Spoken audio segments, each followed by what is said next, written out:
Greetings. Welcome to Growth Hacking Show, where we bring entrepreneurs, serial entrepreneurs, founders, CEOs, co-founders of companies who have grown from zero to millions of dollars to billions of dollars. If not themselves, they help their clients to actually generate billions of dollars. That's really, because we can learn from their mistakes, so we don't have to do those mistakes. And plus, we can grab some of their success secrets, so that way we can actually jumpstart our growth at the same time. So it's a win-win for everyone. On this episode, I have a very special guest. You cannot believe it how I got the yes from that man. You know what? Because he is so busy working with his clients, big ones and small ones. However, he actually really cared about you. You are watching this, to actually give his best wisdom right now on this show. So set aside all your distractions. I'm going to introduce himself in a moment. Please join me to give a warm welcome to my guest, David Meltzer. And he is the executive producer, investor, and the judge on the entrepreneur elevator pitch, and also the co-founder of a Sports One marketing company. And he is co-founded with them, the legend, Warren Moon. At the same time, they have the relationship capital of over $20 billion and almost doing it for combined experience of 4 decades almost. And they are helping their clients to achieve 3 things, not 1, not 2, not 3. Make a lot of money. That's what the client love to hear from you, and have a lot of fun. And at the same time, help a lot of people. And I'm going to ask tons of questions on that, how you could do all 3 things at the same time, because many people who focus on making a lot more money, they ignore having a lot of fun at the same time, helping a lot of empowering other people. Besides this, working on a Sports One, I love his initiatives, working with other philanthropic work and working with other charities to empowering their members to elevate their life. At the same time, helping entrepreneurs staying young. Working with entrepreneurs is always staying young. Working on elevator pitches, like ideas, man. And you want to watch those shows because there's a lot to learn from that. How actually they grill the 60-second pitch, at the same time how they empower them to actually they can take their ideas to the next level. Please join me to give a warm welcome to David. David, welcome. Thank you so much. I'm so looking forward to this. Let me start with this, David. Where were you? What happened? Who you were surrounded with that inspired you to get into this? Many things. I can't even name one thing.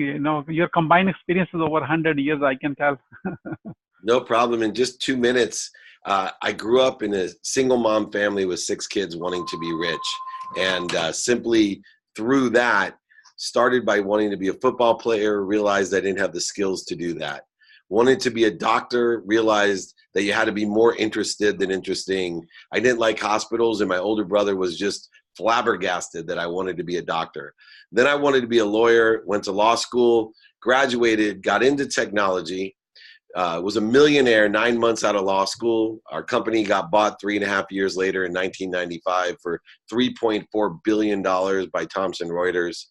Changed the course of my career from being a lawyer who sold legal research on the internet into this area of the Silicon Valley, where I ended up being the CEO of the world's first smartphone company. And that's where disaster struck.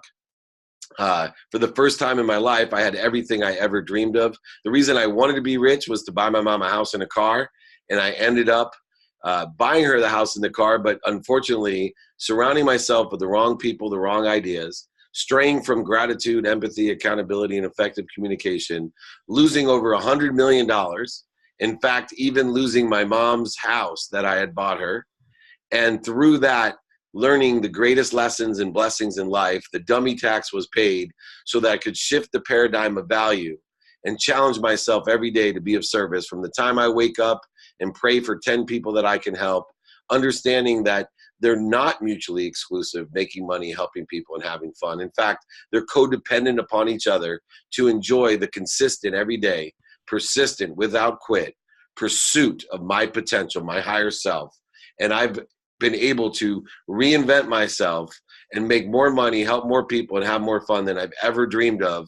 I run one of the most top global marketing companies in sports in the world. I have a media company with elevator pitch, as you mentioned, a top 5 podcast called The Playbook, all exceptional, all because I've shifted the paradigm of value.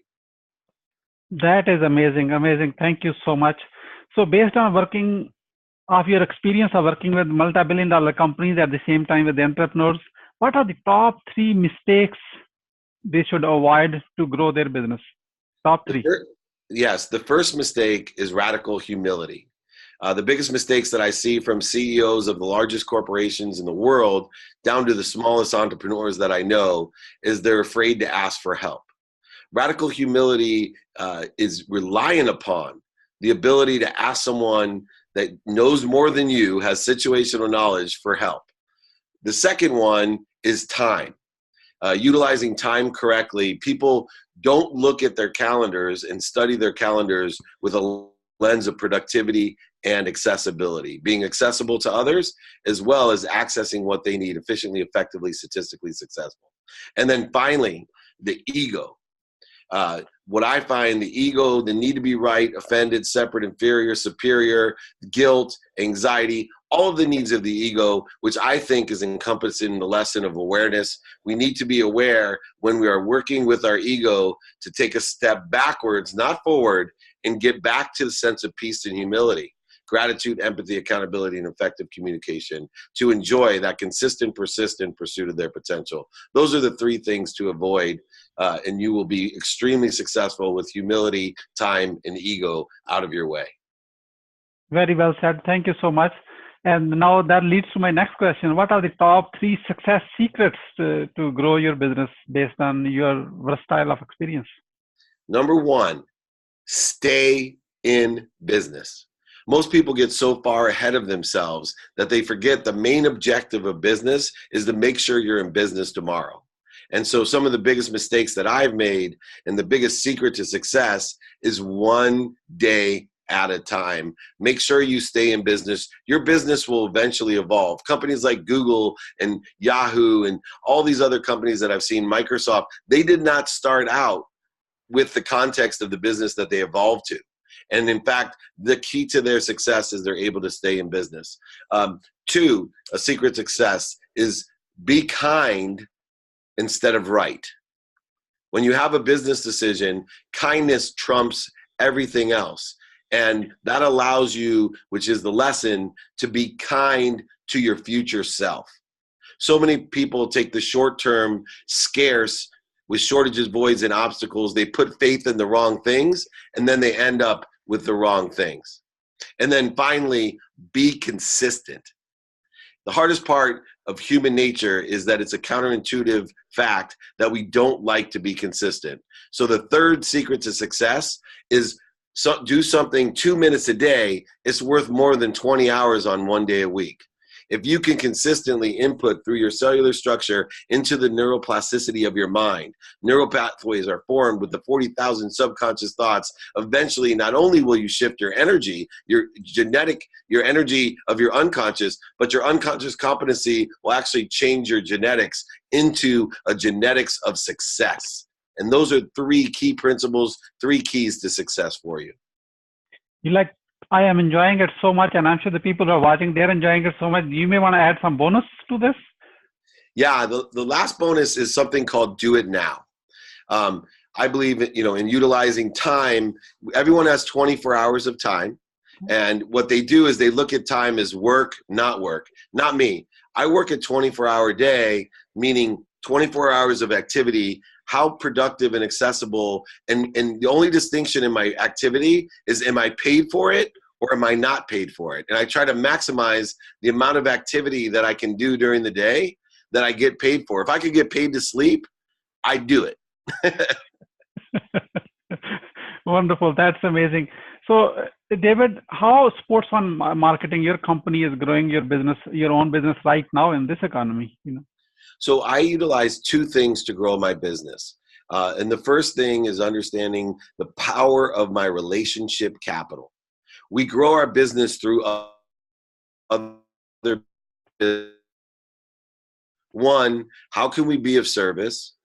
And 2, do you know anyone that can help us? Those 2 simple questions allow us to ask and attract from the 1st degree of separation to the 5th degree of separation to attract the right business and ask and be of service. We have found unequivocally by those two simple questions, we have accelerated our business model from a learning stage to an execution stage to an equity stage, slowly but surely evolving into one of the biggest global sports marketing companies in the world.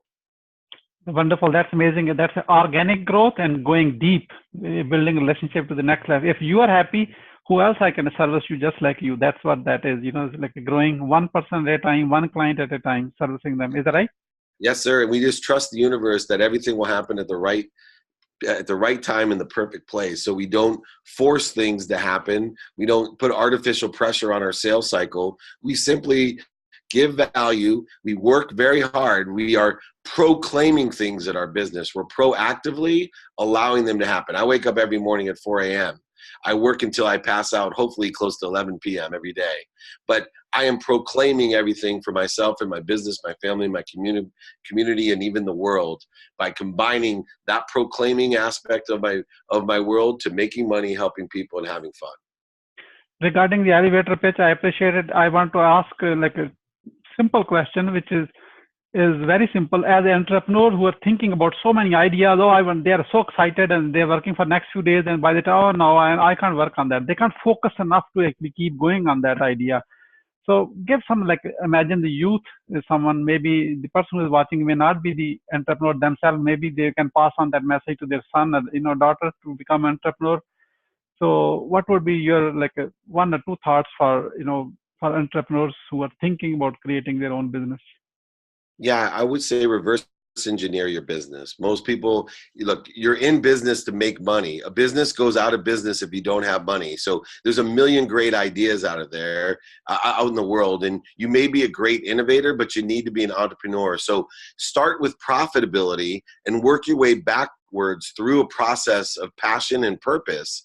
And that's when you can have a successful business. I have so many young and old entrepreneurs that have fantastic ideas that never can be monetized. Therefore, the business will never survive. They're just a great idea. But if you reverse engineer that from profitability with passion, purpose backwards, now you know that business can evolve into one that can be successful, meaning profitable. And if it's profitable, you can help people. And if you help people, you're going to have fun. Wonderful. That's amazing. Thank you so much. How the Growth Hacking Show community, people who are watching this right now, how they can support you, David? It's really simple. All I ask, if you want to support me, is watch my content. It's all over the place at David Meltzer. Share my content, right? On LinkedIn, on Instagram, wherever you want. Just watch and learn, and then share the stuff that rocks you, that inspires you, and then use my content to inspire other people. If anyone needs my book, I'd be happy to send it to you. I have several books out. If you're in America, I'll pay for the shipping. If you're out of America, I'll email you my ebook. But I'm all about supporting a community. So if you please share my content that you enjoy and help empower other people to make money, I'm grateful and appreciative. Thank you, David. As we are about to wrap up, what would you say as a final word? My final words are always the same. Be kind to your future self. Do good deeds. The universe doesn't know sides of deeds. So if you see a door, open it for someone. If you see someone that doesn't look happy, smile, give them a hug. If you see trash, pick it up and throw it away. Be kind to your future self and do as many good deeds as you can. And I promise you, if you get out of your way and proclaim what you want, it will come rapidly and accurately. And you can empower others to make a lot of money, help a lot of people, and have a lot of fun. Thank you, Mohammed, so much for having me on. Thank you so much, David, for sharing your wisdom with us today on the behalf of Growth Hacking Show community and our entire team. We really appreciate you. This is Mohammed Siddique signing off from Atlanta, Georgia, wishing you good luck, good sales, and I do have a path across again with another amazing guest, and then all best wishes.